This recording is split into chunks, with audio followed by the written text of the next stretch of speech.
What's up, mother foxes? Welcome back. We are inside a dirty pirate hooker. Yeah, look at this mess.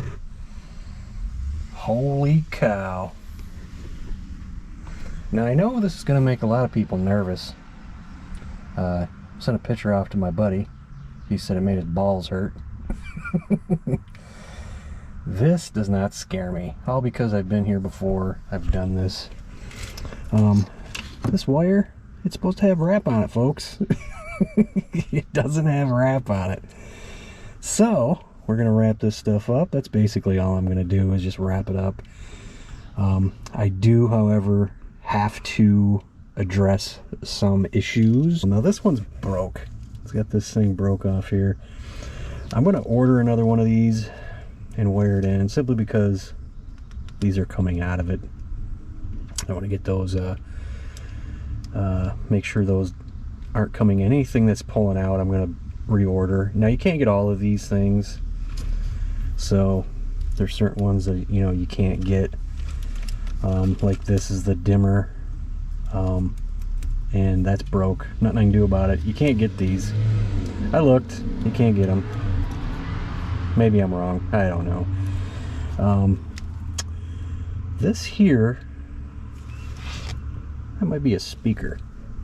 So yeah, I think that might be a speaker. My biggest problem is this thing. Like I showed you in the last video, see that? That completely broke away. But unfortunately, these, they don't make no more. So I went online to eBay. These things are going for 120 to 160 bucks. Holy crap, really? And I need an 87 to 89 because they changed them in 90. So the fan switch, yeah, it just broke away. I'm not entirely sure what this is. Turbo boost. So I don't know, it's hooked to a vacuum line. So I mean, is that like the cruise control or something, or where did it go? Not that I care about cruise control in this car. Yeah, as you could tell, guys, I've been here before. This wiring doesn't scare me. I kind of figure it out where it goes. Like, pretty sure, like I said, that's a speaker. Looks like a connector to a speaker up there in a dash. I'll trace these wires. I'll look in the speaker area here, which is somewhere in here. Of course. Oh, man. Wiring harnesses, guys. Just buy wiring harnesses, for Christ's sake. I mean, geez, you don't got to do this. So I'm gonna have a couple plugs going from this to make it back to factory. All right, guys, I'm in the process of getting the brake booster off. Before I do that, let me show you what I got for it. All right, and there it is, man.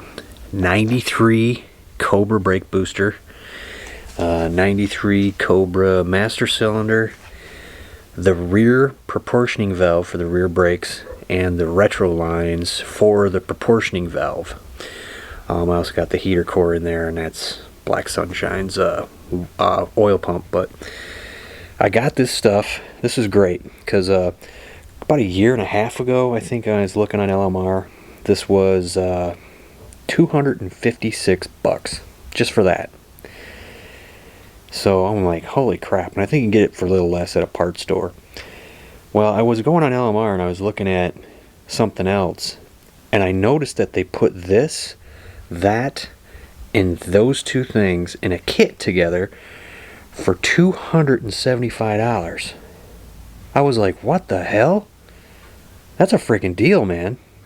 So yeah, 275 bucks for a 93 Cobra brake booster, master cylinder, the retro lines for the proportioning valve up front. The rear proportion, I'm sorry, this is not in the kit, guys. This isn't in the kit. That's $50. But those, that, and those, and the brake booster. So that's pretty good. That's a pretty good damn deal, especially when this itself before was just $256. So real good deal. I had to get this because Ginger does have four-wheel disc brakes, but let me explain that to you. Let me go explain that to you. Okay, guys, let me explain what's going on here. So, sorry about the traffic noise in the back. I live on a significantly busy road, but As you can see, that is a pancaked brake booster for a 4-cylinder. So if you see a car with a V8 and they didn't change that and it's pancaked, it used to be a 4-cylinder car. I believe you can use these for disc brakes. I think Ford Blue Gauge told me that, but we're going to take it off since I got what I got. And one thing is, these hillbillies didn't tighten it down. There's 3 nuts holding it on there. So, but so I got a new booster, new master cylinder, and the lines. And this right here, guys, this right here, you got to undo this, and there's a piston inside there that you pull out. So you basically gut this and then just put a cap over it.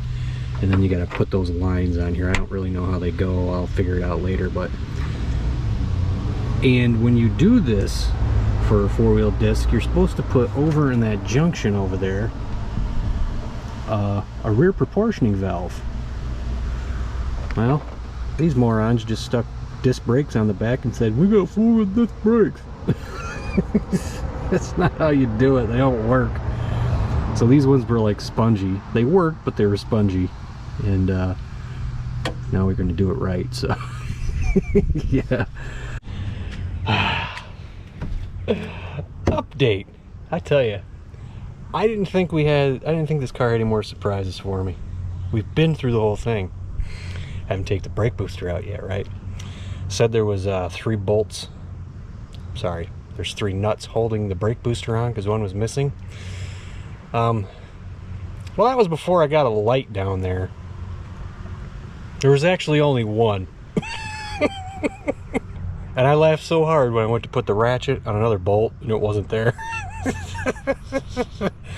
So I went over there and I started yanking on it.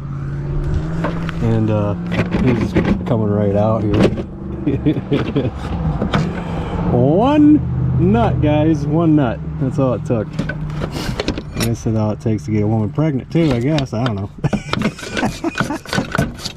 I'm not a doctor, I'm not a mechanic, but I'm pretty sure you're supposed to have 4 bolts on those.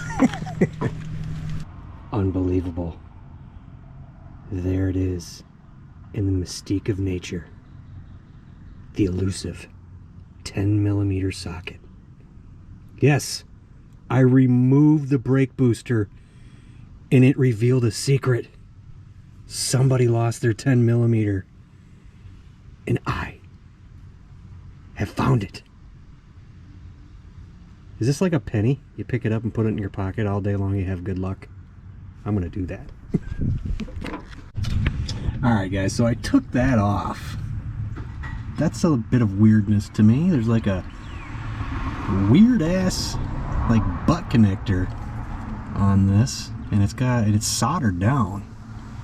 So that's kind of strange to me, but hey, you know what? It's soldered. I just wanted to take that cover off, that piece of tape off, and make sure there wasn't something, you know, crazy going on, like they were twisted together or something. That's fine. I'll leave it since it's soldered. It's not a big deal. I'll just wrap it back up again. I just don't like the fact that there's this going out here. I'd rather it just be one seamless line, but oh well. But just to show you something down here, if you can see this, I know it's dark down there, but this crap right here, this is the stuff that was wrapped on these wires. I did not take this off. It crumbled off, guys. So you guys out there doing Fox stuff, if you ever take your dash out to do, you know, heater core or whatever, take this stuff off and wrap it up, because look at this. It's just, look at this. That's bad. That's not good. Because when you got wire rubbing up against steel, that's bad news, guys. That's how fires happen. And we're gonna get this rest wrapped up here with some Tessa tape, and it'll be a lot more safe and peace of mind.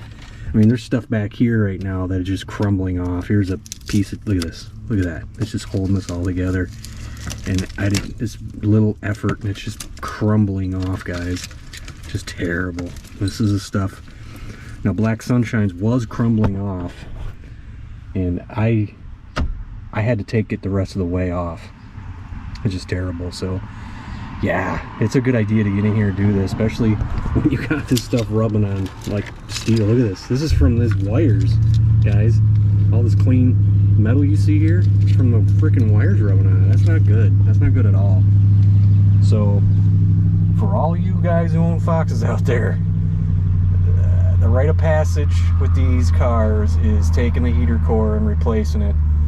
When you do, just do this, man. I've seen these cars go up in flames because of stupid shit like this. And it's nothing anybody did wrong. It's just old wrap that's been on here for 30, 40, years. So I'm gonna get going on this wrapping here. So right there, guys, that's what I'm talking about. See that?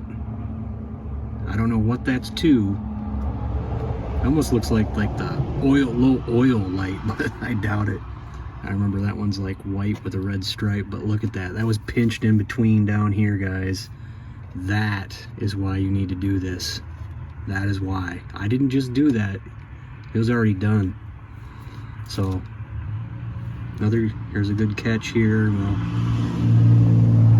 get this butt connected up properly with a marine style shrink wrap that has glue in it. So it'll be very stout, and then I'll wrap that up and it won't be any problem there. Here, I already got this started. Just so you know, guys, this Tessa stuff that's kind of fabricy, it sticks to itself, so it's very difficult to get off. The other thing that this stuff is, it's cut resistant, so it's very hard to cut. I'm cutting it with a razor blade, and I'm having to swipe across it a few times to get it to cut. So that's why this stuff is good, because when it gets caught in places like down in here, it's going to be beneficial. So there you go. I mean, perfect example is exactly why I'm doing this. As I'm doing it, I'm looking for stuff like this, and then I just found it. So, all right, update, guys. There we go. I got it all. I didn't like where these wires were going through here, and there was no way of getting them out without cutting them all. So I cut them and got them out of there, because I have no idea why they were going this way, why these wires weren't. So they split this plug, and I'm not sure why. I didn't like that. So I snipped them all and butt connected them with some good butt connectors and some marine grade shrink wrap. And there was a couple of flat spots on these, so I just put a piece of shrink wrap around that to protect it on these two. And this one, I thought I'd get away with a short one. Didn't quite make it, but I was right. Just get some black tape around that. I'm gonna wrap these all up in some black tape. And then they're all together, man. They're all together on one side. They're not getting pinched in between something here. So that'll be good. Back again. Yeah. Want to see the results? Look at that. Huh? Isn't that much better than that wiry mess? Huh? Isn't it? Oh man, I'll tell you what, that right there is difficult to get. I don't know if you can see it, but it's very difficult to get inside there to wrap it up. But pretty much those aren't going to be like rubbing against anything that's steel. Anything that's steel I pretty much got, like here and some down there. But yeah, got all these wrapped up, man. So we're all good here. So no problem. Just gonna replace a couple of these plugs. And over here as well, got everything wrapped up. I just got to do some finish work on the end pieces here. Actually, they did a couple of connections here with terrible butt connectors and did a terrible job doing it, because they look like they're about ready to give out. So I'm gonna go ahead and I'll do that later. I'm gonna call it a day. I think we got all this stuff accomplished from what it looked like before, and I'll put a picture up here so you can see that rat's nest of wiring that wasn't wrapped up, and now here it is, all wrapped up, nice and, you know, pretty much neat to the pathway in which they need to go.